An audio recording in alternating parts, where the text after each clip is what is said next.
continuación vamos a ver este grupo de enfermedades que, como en el día de la primera clase se habló de que había un grupo de enfermedades, más o menos como 100, que eran las menos conocidas, las más oscuras, de las que menos se sabe, pero muchas de ellas con nombres propios que tienen muchos años. ¿Okay? Sin embargo, es importante que si están pasando por dermatología en estas 3 semanas, definitivamente lleven el conocimiento de las más frecuentes. Entonces es un grupo de desórdenes inflamatorios en su mayoría, cuyo órgano blanco es la grasa subcutánea, el tejido celular subcutáneo. Las etiologías pueden variar desde inflamatorias, infecciosas, tumorales. Son las menos conocidas, ya les digo, y la gran mayoría tienen curso crónico y aparecen por brotes. O sea, cuando hablemos de paniculitis, difícilmente hablaremos de cosas agudas. Generalmente vamos a hablar de cuadros crónicos y residuales. Sí. Este tipo de lesión elemental, el nódulo, más se palpa que se ve. Sin embargo, si ustedes toman una foto muy próxima de un nódulo, van a ver que trasluce inflamación en profundo, como un vidrio esmerilado, así se ve. Siguiendo. Muchas son pues manifestaciones de enfermedades sistémicas con órgano blanco en otros sistemas, pero que además reaccionan en el panículo adiposo. Enfermedades como por ejemplo la morfea, que hemos estudiado en reumatología, pueden tener su repercusión importante en el panículo adiposo. El lupus también. Lesiones elementales pues van a ser placas y nódulos como sin tendencia a la alteración. Ejemplo de esta paciente con lesiones en miembros inferiores. Como que miembros inferiores son áreas de alta concentración de grasa subcutánea. Entonces, muchas de las lesiones de paniculitis ocurren en piernas y menos en miembros superiores y menos en tronco. Siguiendo. A la derecha ven la histología del eritema nodoso, que es la paniculitis más frecuente de todas las paniculitis. Entonces, con llevar en la clase bien claro que es el eritema nodoso, me doy por bien servida. Díganme el patrón histológico de este eritema nodoso, esta conformación del lado derecho. ¿Le sugiere septal o lobulillar?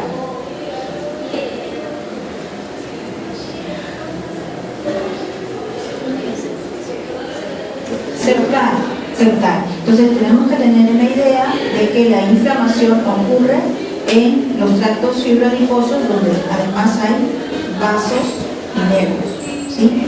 Y más bien el panículo está preservado. La zona de la izquierda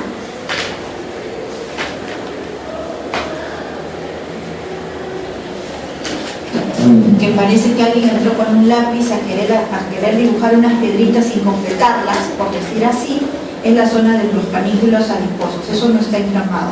Y la zona del septum está gruesa, ancha, y da idea de lo crónico de este cuadro. Y vean arriba, preservado totalmente, eso es normal.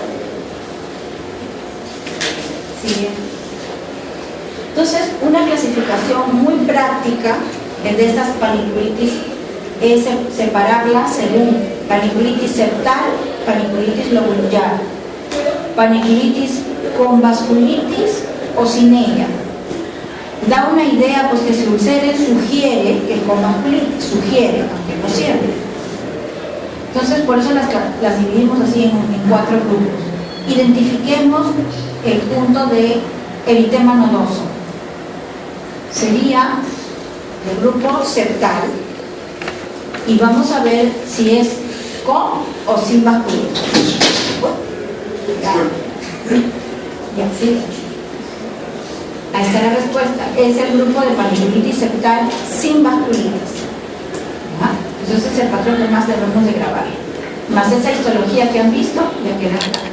pero acompañan a este grupo de paniculitis septal sin vasculitis, lo que quiere decir que serán sus diagnósticos diferenciales más cercanos: necrobiosis linfoídica, que le habrán oído cuando han hablado de diabetes, lesiones que también aparecen en piernas, son del panículo adiposo, lesiones crónicas de esclerodermia y fasciitis con eosinofilia, que es un raro cuadro de diagnóstico casi de exclusión que ocurre en pacientes mujeres, mayormente en miembros inferiores, donde hay temporadas largas de parches enrojecidos, muchas veces asintomáticos, y ya las biopsias nos arrojan compromiso de la fascia con eosinofilia.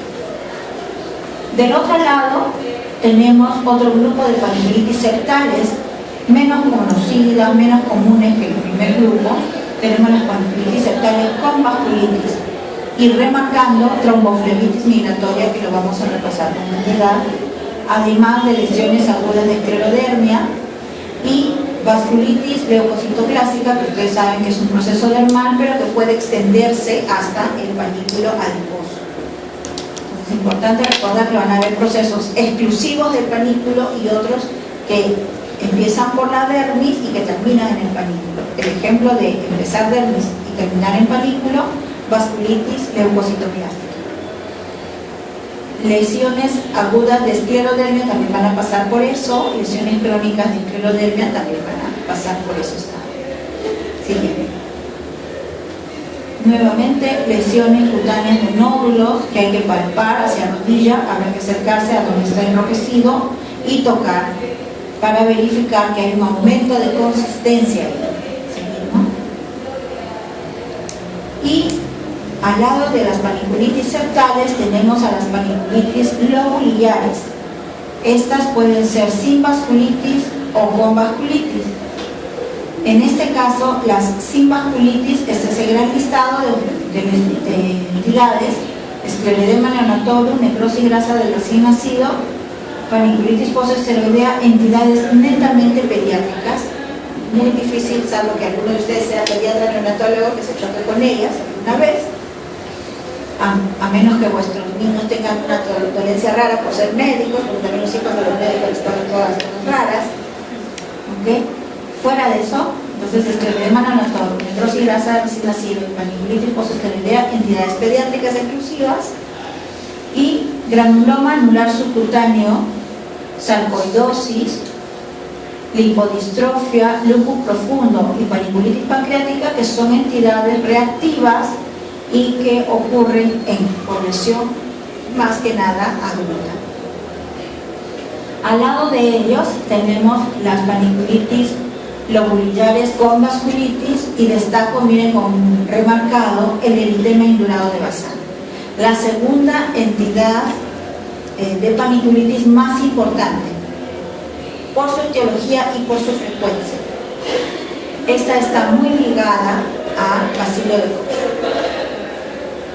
Entonces, acompañando al eritema indurado de Bazán, tenemos a la vasculitis nodular, que es un diagnóstico diferencial muy cercano, sin asociación con bacilo de Koch, y eritrocianosis con nódulos. Siguiente.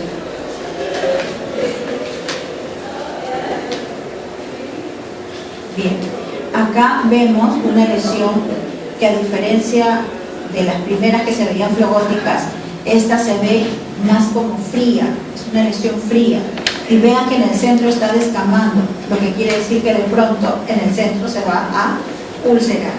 ¿Sí? Eso para ver al grupo del eritema indurado de Bazán, que se ulcera y que es frío. Bueno, hablamos entonces del eritema nodoso, que es la entidad más frecuente. Es una paniculitis de la cual tenemos que repasar muy bien. ¿Okay? Despierten los que están dormidos. Bien dormidos. El otro día en la clase sí nos sabían cómo despertar a muy bien. Paniculitis caracterizada por nódulos eritematosos. Para quien lee traducción mexicana, les gusta a ellos decir no nódulo eritematoso, sino nudosidad. Nudosidad, es lo mismo. Paniculitis caracterizada por nódulos eritematosos dolorosos, flogóticos, o sea, inflamados, y algunas veces equimóticos, o sea, de color ya rojo vino, que tienen localización preferente en la cara anterior de ambas piernas. Siempre toman la cara anterior. En cambio, el eritema indurado va a tomar cara posterior o lateral. Siguiente. Acá un detalle que casi no se ve. Siguiente. Otras localizaciones fuera de la cara anterior de piernas que hay que memorizar muy bien: rodillas, muslos, o sea, por ascenso, antebrazos, brazos, formas ya más floridas, que llegan a tomar piernas y brazos. Diámetros alcanzados, 1 a 5 centímetros de diámetro. Estos nódulos resuelven sin dejar cicatriz o atrofia. Si bien son dolorosos, flogóticos, calientes, tumefactos, al irse no dejan cicatriz, no dejan atrofia, cosa que sí deja el eritema indurado de la sangre.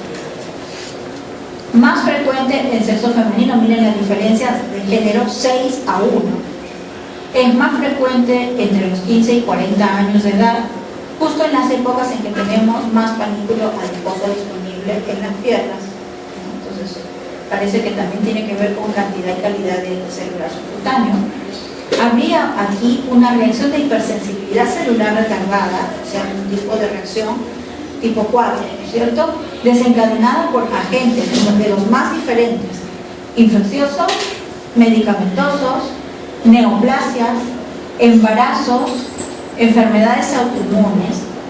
Y últimamente estamos preparando un paper en el servicio sobre el eritema nodoso en población trasplantada hepática, porque se ha visto que estos procesos reaccionarios son de hipersensibilidad retardada, entonces todo evento inmune pudieran estar involucrados. En nuestro hospital, que hay como 20 trasplantados hepáticos, un poquito más, en el REBA, teníamos 3 pacientes que hicieron eritema nodoso. Entonces buscamos las etiologías. En uno había hecho una infección incluso hasta de vítreo ocular por hongos. En otro había historia de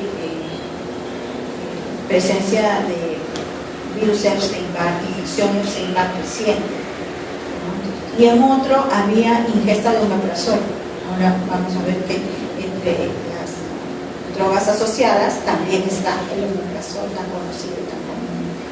Muy bien. Entonces, causas infecciosas: estreptococo beta hemolítico grupo A como más frecuente, micobacterias, bacilo de Koch, sobre todo en países con alta prevalencia de tuberculosis. Nosotros somos un ejemplo de ello. Cayetano tiene un estudio que hizo sobre paniculitis, se encontró que el eritema nodoso era el más frecuente y que la asociación con micobacteria PK positiva era lo más frecuente. Además, infecciones por clamidia, yersinia, salmonella, shigella, campylobacter, y de las menos comunes, coccidioidomicosis, histoplasmosis, blastomicosis, incluso alguna vez asociado a dermatofito, que cualquier línea de hongo de uña, planta, ¿no? Y asociado a virus Epstein-Barr. Epstein-Barr frecuentemente asociado cuando son niños, más que cuando son adultos. Siguiente. Fármacos, a la cabeza les puse omeprazol porque es lo que corregí, según de las últimas drogas incluidas de niveles de evidencia. Pero los clásicos, anticonceptivos orales, bromides, sulfonamidas también se consideran. Otros, una miscelánea de asociaciones con el eritema nodoso, tenemos la sarcoidosis. En Perú no es tan frecuente sarcoidosis, es más frecuente en población mediterránea y en población argentina. En Argentina y España, en general, los países alrededor del Mediterráneo tienen mayor cantidad de sarcoidosis que nosotros, pero también los hay. Otras asociaciones: enfermedad inflamatoria intestinal, enfermedades autoinmunes, neoplasias, embarazo y vacunación reciente con hepatitis B. Detalle de una lesión que ya está resolviendo y vean, no está dejando marca. Ya es residual porque ya no ven el color rojo vino, más bien como que está yéndose ya el color, ¿no? Se está atenuando. Siguiente. La histología, si decimos que es una reacción de hipersensibilidad retardada, tipo 4, entonces van a haber depósitos de complejos inmunes en las vénulas de los septos de la grasa subcutánea, acompañando edema e infiltrado linfohistocitario en los septos, decíamos, todo esto ocurre en septum. Adicionalmente, además de infiltrados linfocitários, que son los crónicos, vamos a tener presencia de los nobles, de neutrófilos y eosinófilos a la vez, en el periodo de brotes. Una característica son los nódulos radiales de Michel, son grupos de macrófagos alrededor de vasos pequeños, haciendo sus fagocitos. Entonces, el eritema nodoso que está con presencia de nódulos radiales de Michel es como que más clásico, pero también más crónico, expresa más cronicidad. Volvemos a la anterior iconográfica, ya bien repasada la histopatología, ¿no? Cervical, fundamentalmente, y con infiltrados linfocitários, pero también podemos encontrar neutrófilos presentes ahí como de cuadro agudo. Muy bien. Siguiente. ¿Y qué vamos a dar de tratamiento a estos pacientes? Mención aparte, esto es desde el punto de vista del internista, pero esta es una patología muy común y muchas veces el internista se enfoca en que le llegan los pacientes a él, ¿no? Hablábamos de que tienen órganos blandos, otros órganos, entonces es clásico que este paciente, más que consultar, va al dermatólogo de segundo, de tercero, porque generalmente va primero el internista. Entonces, ¿qué es lo que tenemos que dar? Hay que llevar muy en cuenta antiinflamatorios. A la cabeza, tratamientos de 5 días con indometacina de dosis de 2 tomas al día, o de liberación prolongada, 1 toma al día. Naproxeno, también opción de 2 tomas al día.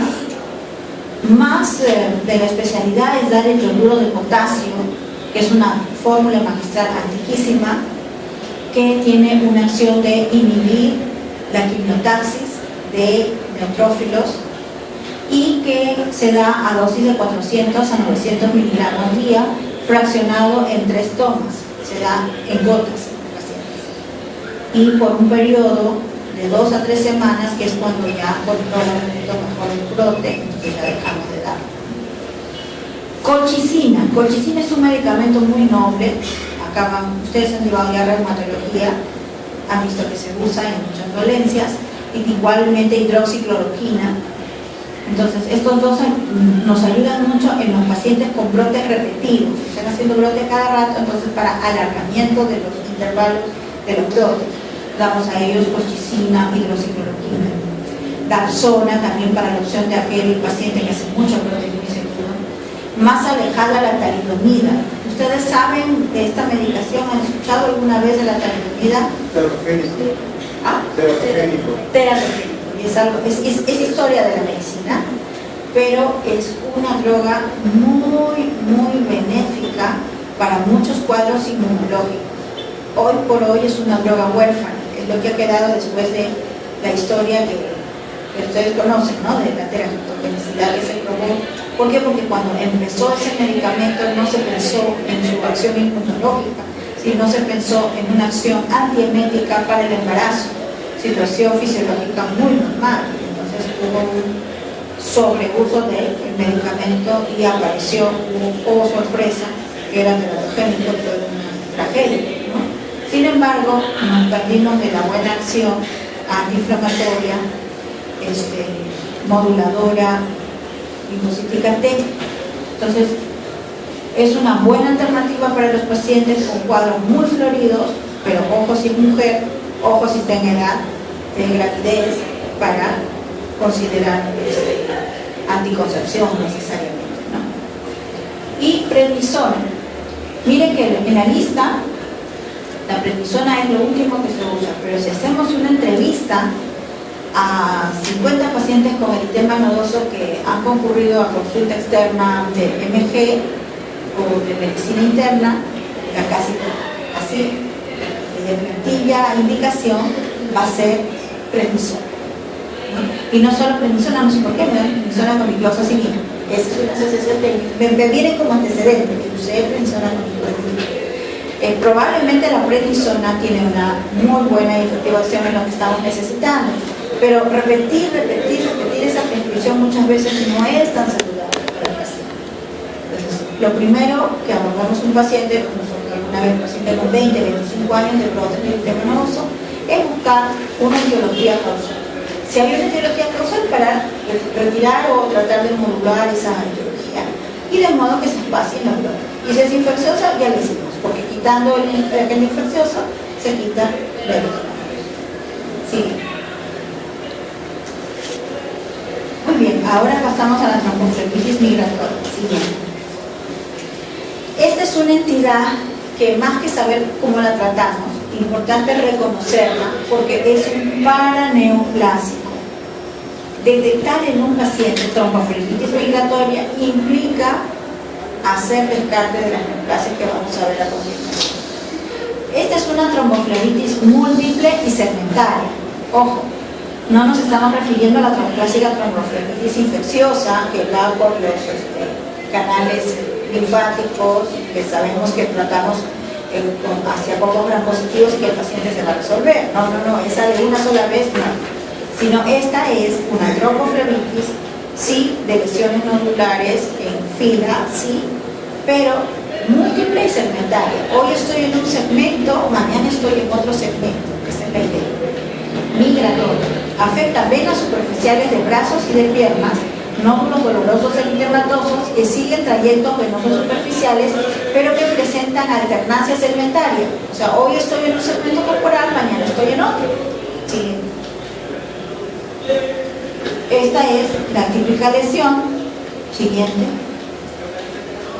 Trombos ocluyen el lumen de los vasos venosos y neutrófilos están dentro de las paredes de los vasos y posteriormente son reemplazados por linfocitos e histocitos. Entonces, histopatológicamente podemos encontrar cualquiera de esos tres escenarios. O el primer escenario de trombo que ocluye el lumen del vaso venoso, o el segundo escenario, los neutrófilos dentro de las paredes de los vasos, que eso es sinónimo de vasculitis, ¿no es cierto? O el posterior reemplazo de estos neutrófilos por linfocitos e histocitos que hablan del proceso más crónico, o la persistencia de ambos. La oclusión del vaso por el trombo, siguiente. Y definitivamente en este cuadro hay paniculitis con vasculitis. Entonces aquí vemos la pared del vaso totalmente tomada por los infiltrados agudos, ¿no? Presentes, neutrófilos y algunos linfocitos. ¿No? Ven ustedes unas células más grandes y otras más pequeñitas. Siguiente. ¿Y cuáles son esas asociaciones que tenemos que tener cuidado? Si nos topamos con ese cuadro clínico, como clínico detectaron ustedes una tromboflebitis migratoria, ¿qué tenemos que investigar? Adenocarcinoma de páncreas, ustedes saben que no da síntomas, sino para cuando es avanzado e irrecuperable. Entonces imagínense si un paciente con adeno-CA de páncreas no sabe que tiene adeno-CA de páncreas y hace una tromboflebitis migratoria. Más bien eso es su ventaja, porque ustedes se adelantan al diagnóstico, ¿no? El cuadro neoplásico. Adenocarcinoma de pulmón, estos también casi nunca dan síntomas, salvo estos procesos paraneoplásicos. Adenocarcinoma de estómago, bueno, ahí depende, ¿no? De la localización del tumor. Algunas veces están en lugares que dan muchos síntomas y otras veces están en lugar del estómago que no da síntomas. Adenocarcinomas de vejiga, esos tampoco dan síntomas mayormente. Y linfoma de Hodgkin. Esas son las 4 asociaciones más frecuentes de tromboflebitis migratoria. Entonces, ¿qué tendríamos que pedir al paciente que detecta tromboflebitis migratoria? ¿Qué examen pediría? Marcadores tumorales y, en segundo lugar, imagenológico, una tomografía para abordar estas zonas. Siguiente. Ok, ahora mención de la segunda entidad más importante, el eritema indurado de Bazán. Bazán es la historia que viene del 1861, en que el doctor Bazán describe una erupción de nódulos subcutáneos presentes en pacientes que además estaban con tuberculosis activa, especialmente pulmonar. Esa es la historia típica del eritema indurado de Bazán. Miren este acápite. Actualmente se prefiere el término vasculitis nodular para asimilar entidad sea que esté relacionada con tuberculosis o no. Esto es cuestionable. ¿Qué resulta? hay países donde hay alta prevalencia de bacilo de Koch, como el nuestro, la tuberculosis. Entonces, en nuestros países, el diagnóstico casi siempre del tema indurado de Bazán está ligado al hallazgo de una tuberculosis extracutánea, por decir así, además de lo que vemos en piel. Pero en países de baja o nula prevalencia de tuberculosis, el encontrar un patrón del tema indurado de Bazán, ¿sí?, obliga a los médicos, claro, pedirán sus estudios de PCR para buscar el BK, pero si no lo encuentran, tendrán que quedarse con el diagnóstico de vasculitis nodular, que es el diagnóstico diferencial más cercano. Y ambos, histológicamente, se parecen mucho, muchísimo. Hay que ser muy experto para hacer la diferencia de uno al otro. Sin embargo, la tendencia a lo más crónico es más relacionado a vasculitis nodular que al tema indurado de Bazán. Se postula pues que inicialmente habría daño de vasos mediado por complejos inmunes, tan igual como habíamos hablado en el edema nodoso, ¿no? Vasculitis de los vasos sanguíneos, de la grasa subcutánea, pero aquí el otro era septal, aquí este proceso es en panil y empieza como vasculitis, con un evento vascular mediado por complejos inmunes, pero que rápidamente degenera a vasculitis. En el tema nodoso es septal sin vasculitis, ¿okay? Acá es lobulillar con vasculitis. Posteriormente se desencadenan cambios isquémicos en la grasa subcutánea, o sea, grandes áreas de vasculitis van a degenerar en procesos isquémicos de la grasa, no llega a circulación y vamos a tener la necrosis grasa que caracteriza a ese eritema indurado de Bazán. Es una necrosis gaseosa, como en todos los procesos de tuberculosis. Muy bien. Acá, detalle de la clínica del paciente, casi no hay flebosis.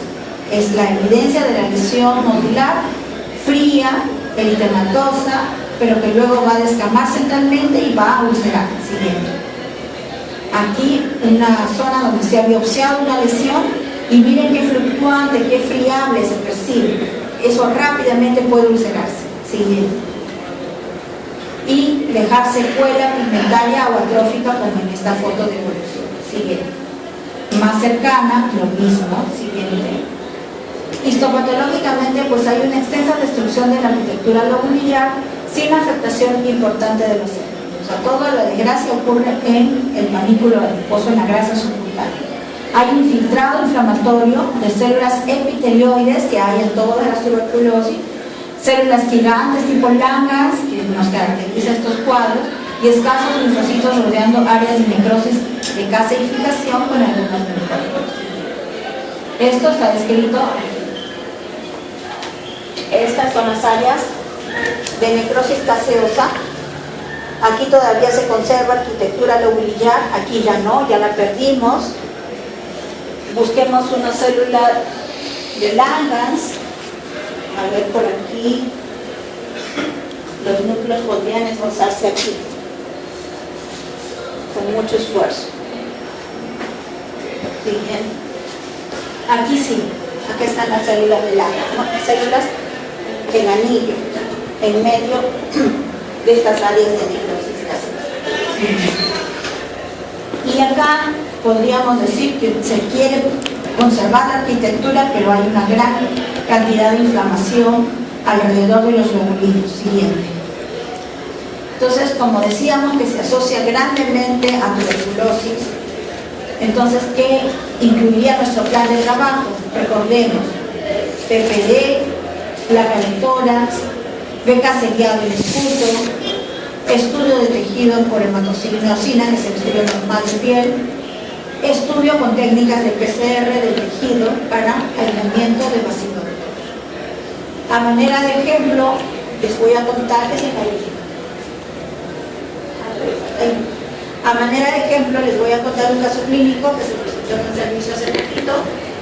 Una paciente mujer, química farmacéutica, que venía, que en su periodo de salud había trabajado en la Sierra de Piura y que entonces había entrado a comunidades con alta densidad de tuberculosis, hacer revisiones, etc. Y que hasta ahí solamente obesidad mórbida con la comorbilidad de una cosa. Sale de su salud y se va a trabajar a Lima y posteriormente a Ica. Entra estas cadenas grandes y la mandan de un lado a otro lado, a viajar mucho. De repente en Ica empieza a hacer lesiones inicialmente de nódulos que no se ulceraban. Viene a Cayetano Heredia muy preocupada, le hacen su biopsia y le responden paniculitis con la triple sugerente del tema nodoso, o sea, patrón receptor. Hasta ahí encajaba bien. En el tiempo, la paciente un poquito desordenada, como muchos trabajamos con pacientes, dejó de asistir, recibió años en prótesis y dejó de asistir. De repente empezaron las lesiones a ulcerarse y cambió de modelo de lesión. En vez de ser flebótico, inflamatorio, sin panculitis, o sea, sin ulceración, perdón, pasó a ser las lesiones frías, nodulares y que sí se ulceraban. Entonces, en ese estado, regresa como hija pródiga a Cayetano Heredia, la ve y sencillamente ya no le hacen biopsia. De frente la mandan al programa de tuberculosis. Y como ella tiene el antecedente que la salud ha estado en contacto con áreas de tuberculosis fuerte, entonces empieza su esquema 1. ¿Qué caracteriza a la clínica de esta paciente en su esquema 1? Que sí saben cuál es el esquema 1, ¿no? Ya. ¿Qué caracteriza a esta paciente? Que en el periodo de que la medicación es frecuente, sus lesiones se limpian totalmente. Pues ella feliz dice, ya, la tuberculosis cutánea, ya me estoy mejorando. Pero entra a la segunda fase, que es cuando la rifampicina la pone más espaciada, todo se espacia, y vuelven las lesiones, no en el grado anterior, pero sí una que otra, apenas. Entonces, en ese estado, vuelve a pedir ser evaluada en la Cayetano Heredia, pero le dicen, no, usted es paciente asegurada, así que aquí se le va a borrar con la aparezca usted en su sistema de seguridad social. Ya para entonces era paciente de seguridad social, entonces aparece en revalía y aparece en emergencia, aparece en su piso, especializada, así. Por la ventana había entrado probablemente en liquida y aparece. Entonces, a romper la cabeza, porque teníamos evidencia de edema nodoso, evidencia histológica. Aislamiento de vacío del costo, no, nunca lo tuvimos. PCR, no, nunca se completó el estudio que tiene que ir. Entonces ya, a ver, nos ordenamos.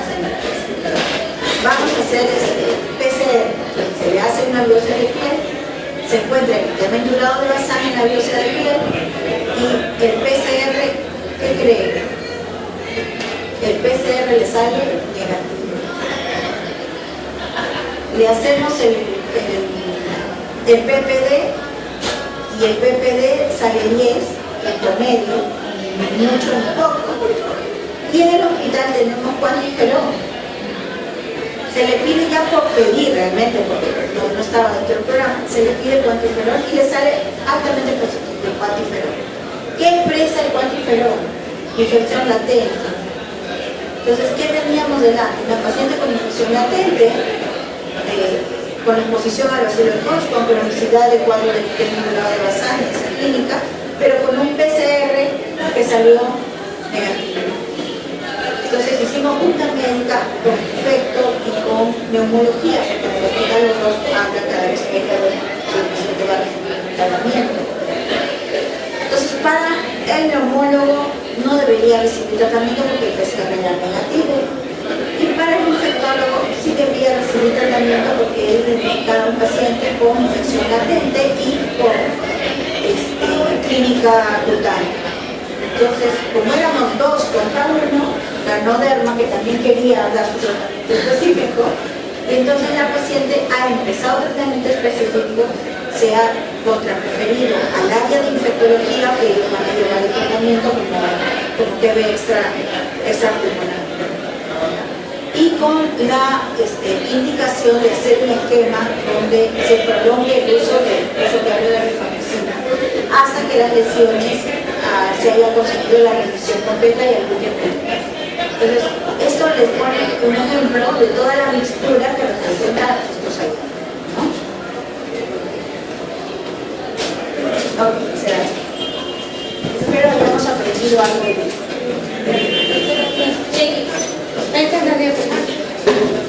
¿Preguntas? Ya, no estamos cansados, está bien.